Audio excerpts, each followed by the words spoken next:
So hi ಎಲ್ರಿಗೂ welcome to Skanda Krupa channel.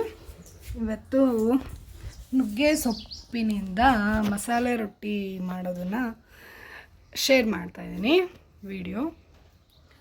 So ಈ ನುಗ್ಗೆ ಸೊಪ್ಪು ಅನ್ನೋದು ತುಂಬಾ ಒಳ್ಳೆಯದು ಆರೋಗ್ಯಕ್ಕೆ.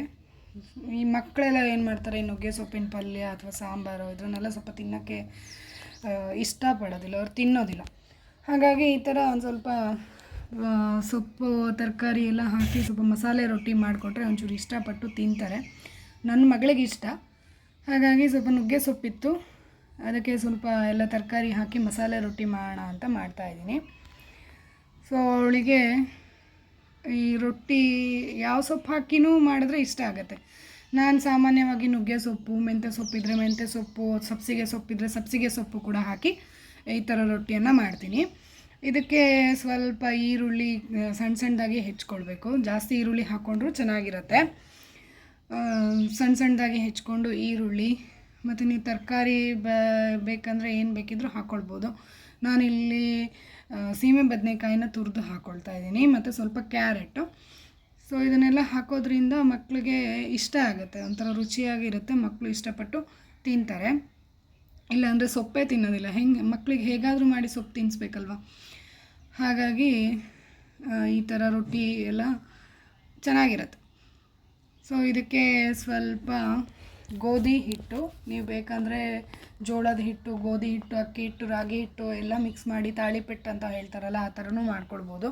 ನಾನಿಲ್ಲಿ ಬರೀ ಗೋಧಿ ಹಿಟ್ಟು ಮತ್ತು ಅಕ್ಕಿ ಹಿಟ್ಟನ್ನ ಮಾತ್ರ ಮಿಕ್ಸ್ ಮಾಡಿದ್ದೀನಿ. ಆಮೇಲೆ ಅದಕ್ಕೆ ಸ್ವಲ್ಪ ತೆಂಗಿನಕಾಯಿ ಮತ್ತು ನಿಮ್ಗೆ ಒಂದೆರಡು ಹಸಿಮೆಣಸನ್ನು ಹೆಚ್ಕೊಂಡು ತರಿಯಾಗಿ ರುಬ್ಕೊಂಡು ಆ ಹಿಟ್ಟಿನ ಜೊತೆಗೆ ಮಿಕ್ಸ್ ಮಾಡಿ ಅದ್ರ ಜೊತೆಗೆ ಕಲಿಸ್ಕೊಳ್ಬೇಕು. ಒಂಥರ ರುಚಿಯಾಗಿ ಚೆನ್ನಾಗಿರುತ್ತೆ ಅದು ತೆಂಗಿನಕಾಯಿ ಹಾಕೋದ್ರಿಂದ. ನೀರು ಹಾಕ್ಕೊಂಡು ರುಬ್ಕೊಳ್ಬಾರ್ದು, ತರಿಯಾಗಿ ರುಬ್ಕೊಳ್ಬೇಕು. ಖಾರಕ್ಕೆ ಜಾಸ್ತಿ ಎರಡೇ ಮೆಣಸು ಸಾಕು, ತುಂಬ ಜಾಸ್ತಿ ಮೆಣಸು ಹಾಕಿದ್ರೂ ಖಾರ ಆಗಿಬಿಡುತ್ತೆ, ಚಟ್ನಿನೂ ಖಾರ ಇರುತ್ತಲ್ಲ. ಹಾಗಾಗಿ ಸೊ ಅದಕ್ಕೆ ನಿಮಗೆ ಎಷ್ಟು ಬೇಕು ಅಷ್ಟು ನೀರು ಹಾಕ್ಕೊಂಡು ಕಲಿಸ್ಕೊಳ್ಳಿ. ನಾನಿಲ್ಲಿ ಸ್ವಲ್ಪ ತೆಳುವಾಗಿ ಕಲಿಸ್ಕೊಂಡಿದ್ದೀನಿ, ಯಾಕಂದರೆ ನಾನು ರೊಟ್ಟಿ ಹಾಳೆನ ಯೂಸ್ ಮಾಡಿಕೊಂಡು ರೊಟ್ಟಿ ಮಾಡ್ತಾ ಇರೋದು. ಹಾಗಾಗಿ ನಾನು ತೆಳುವಾಗಿ ಕಲಿಸ್ಕೊಂಡಿದ್ದೀನಿ. ಇದು ರೊಟ್ಟಿ ಹಾಳೆ ಅಂತ. ಸೊ ಇದು ನಾನು ತೊಗೊಂಡು 5 ವರ್ಷ ಆಯಿತು, ಏನೂ ಹಾಳಾಗಿಲ್ಲ, ತುಂಬ ವರ್ಷ ಬರುತ್ತೆ, ಏನೂ ಪ್ರಾಬ್ಲಮ್ ಆಗೋಲ್ಲ, ಚೆನ್ನಾಗೂ ಇರುತ್ತೆ. ರೊಟ್ಟಿ ಮತ್ತು ಹೋಳಿಗೆ ಎಲ್ಲ ಮಾಡೋದಕ್ಕೆ ಇದು ತುಂಬಾ ಚೆನ್ನಾಗಿರುತ್ತೆ. ಸೊ ಈ ಥರ ಸ್ವಲ್ಪ ಶೀಟಿಗೆ ಎಣ್ಣೆ ಹಾಕ್ಕೊಂಡು ಆಮೇಲೆ ಹಿಟ್ಟು ಹಾಕ್ಕೊಂಡು ಅದ್ರ ಮೇಲೆ ಸ್ವಲ್ಪ ಎಣ್ಣೆ ಹಾಕ್ಕೊಂಡು ಹೀಗೆ ನಿಮಗೆ ಎಷ್ಟು ತೆಳು ಬೇಕೋ ಅಷ್ಟು ತೆಳು ತಟ್ಕೊಳ್ಬೋದು, ಎಷ್ಟು ತೆಳು ಬೇಕಂದ್ರೂ ತಟ್ಕೊಳ್ಬೋದು. ಸೊ ನಿಮಗೆ ಹಿಟ್ಟು, ನೀವು ಕಲಸಿರ್ತಕ್ಕಂಥ ಹಿಟ್ಟು ನೀರಾದ್ರೂ ಏನೂ ತೊಂದರೆ ಇಲ್ಲ, ಇದ್ರ ಮೇಲೆ ಆರಾಮಾಗಿ ಕಲಿಸ್ಕೊಳ್ಬೋದು. ಗಟ್ಟಿಯಾಗಿ ಕಲಿಸ್ಕೋಬೇಕು ಅಂತ ಏನಿಲ್ಲ. ಇಲ್ಲಿ ಕಾವಲಿಯನ್ನು ಸ್ವಲ್ಪ ಬಿಸಿ ಮಾಡೋಕ್ಕಿಟ್ಟು ಒಂದು ಮೀಡಿಯಮ್ ಫ್ಲೇಮಲ್ಲಿ ಇದನ್ನು ರೊಟ್ಟಿಯನ್ನು ಬೇಯಿಸ್ಕೊಂಡ್ರೆ ಆಯಿತು. ಸೊ ಇದಕ್ಕೆ ಡೈರೆಕ್ಟಾಗಿ ಶೀಟನ್ನೇ ಹಾಕೋದು. ಸೊ ಈ ಥರ ಡೈರೆಕ್ಟಾಗಿ ಶೀಟನ್ನು ಹಾಕಿ ಅದು ಸ್ವಲ್ಪ ಬಿಸಿ ಆದಾಗ ಶೀಟನ್ನು ಓಪನ್ ಮಾಡಿದ್ರೆ ಓಪನ್ ಆಗುತ್ತದು.